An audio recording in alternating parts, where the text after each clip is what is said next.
Morning to you, Emma. Morning. Just give us a summary. What were these allegations made against the Prime Minister and how have they been resolved? Well, this all centres around the alleged misuse of a €2 million EU subsidy given some years ago to a conference centre outside Prague called the Stork's Nest. Now, at one point, the Stork's Nest was owned by Agrofur, which was the business conglomerate that Andrej Babis set up before he went into politics.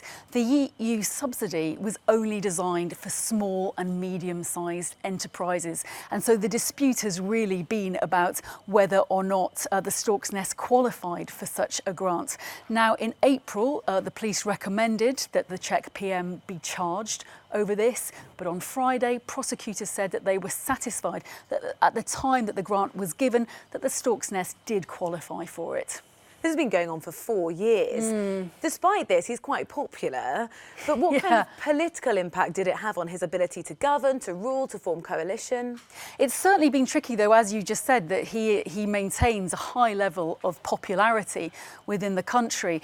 His party won 29% of the votes in the Czech elections in 2017, but none of the opposition parties would go into coalition with him. So he attempted, as Prime Minister, lost a vote of no confidence, and there was asked several months down the line to again form a government, this time a minority government. So no doubt that he has been affected by it and probably will be breathing a sigh of relief that this chapter appears to be over, although of course the Supreme State Attorney could overturn this verdict. And there are a couple of investigations still ongoing into him. Yes. But the opposition leader described this as leaving a bad taste in the mouth and a divided society.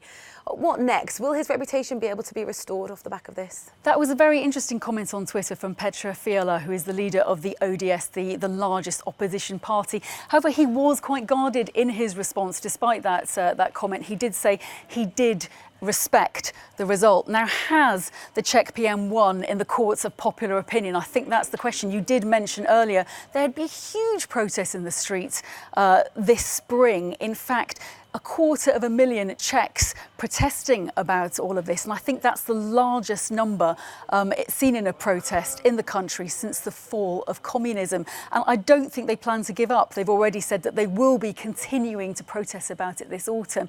However, Andrej Babis says that the whole thing has been designed to drive him out of politics.